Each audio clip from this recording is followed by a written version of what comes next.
Dear Minister, first of all, dear attendees, first of all, I would like to thank my colleague, Mr. Schallenberg, for the invitation to Vienna and the warm welcome.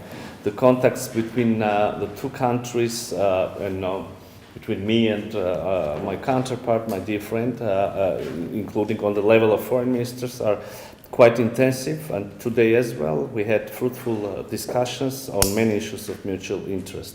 We commended the high level of political dialogue between Armenia and Austria, touched upon the dynamically developing bilateral cooperation in recent years in areas of economy, trade, business ties, science, education, culture, people-to-people contacts, and other spheres. In this context, we mentioned the role and activities of the Armenian-Austrian Joint Commission on Trade, Economic and Scientific Technical Cooperation, as well as the prospects of effective use of existing and tapped potential in all mentioned areas. Mr. Minister, I'm glad to mention the significant increase in bilateral trade turnover between our countries during the first half of this year. In this context, I recall the Armenian-Austrian Business Forum that took place in Yerevan during your visit last year. I give special importance also to the commitment of Austria to support the sustainable development efforts in Armenia. During your visit in 2022, the opening of the Austrian Development Agency Coordination Office in Yerevan indeed was a stimulus for the development of our relations. Today we also exchanged views on our cooperation in various international platforms, including the framework in the framework of the United Nations and the OSCE. A wide range of issues related to the Armenia-EU partnership was on the agenda of our meeting. We touched upon the importance of the EU's consistent assistance to democratic reforms and the development of institutional capacities in Armenia. We attached particular importance to the activities of the EU civilian monitoring mission operating in Armenia since February. It makes an important contribution to reducing tensions and preventing escalations at international borders between Armenia and Azerbaijan.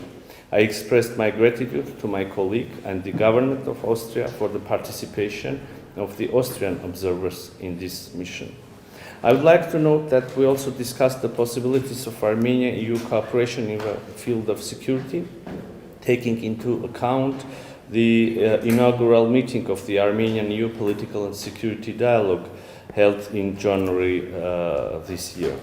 Dear attendees, our discussion today also focused on developments on regional security and stability.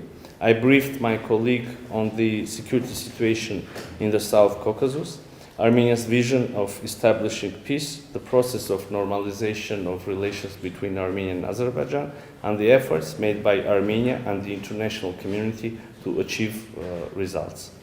We are confident, and I believe that Armenia is not alone on this, that stable peace in the region is possible if the issues of the rights and security of the people of Nagorno-Karabakh are properly addressed within the framework of an international mechanism through Stepanakert-Baku dialogue.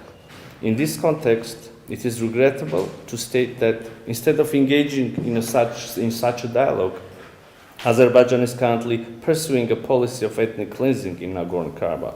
A clear manifestation of it is the blockade of Nagorno-Karabakh, which has been going on for more than 7 months now. Nagorno-Karabakh is now on the verge of a humanitarian catastrophe.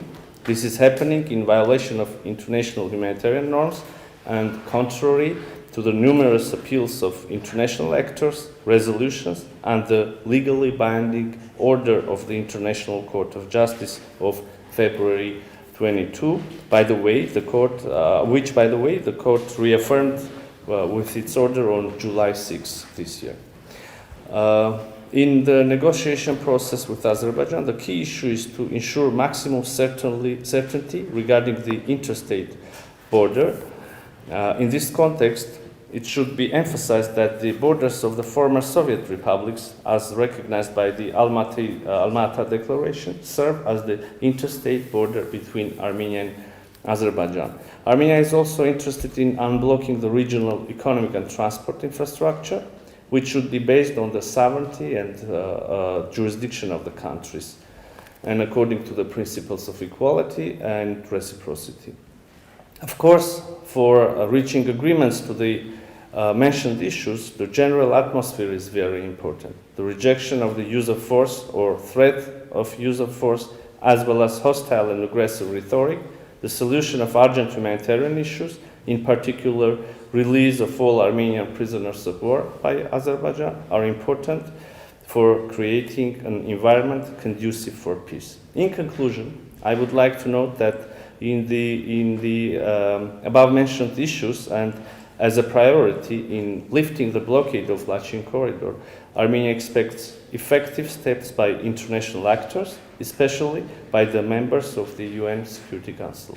Mr. Minister, dear friend, thank you once again for the warm, welcome and fruitful, comprehensive conversation. I'm greatly interested in continuing this dialogue.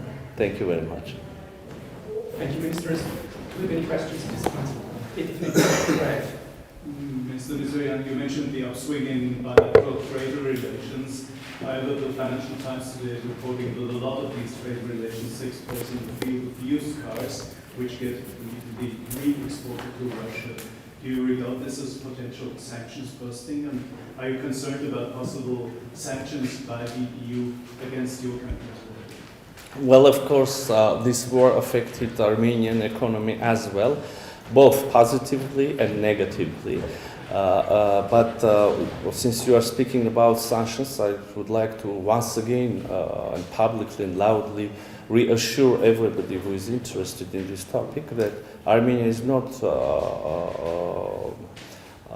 going to become a space where the sanctions could be bypassed. We're working very closely and in a very transparent manner with the respective bodies from the European Union, but also from the United States and elsewhere to make sure that the will of government of Republic of Armenia is to avoid helping creating an environment where the sanctions could be bypassed, are open, are transparent, and if there are problems, and I guess there can be problems as elsewhere, the problems are identified in time and proper solutions are given to them.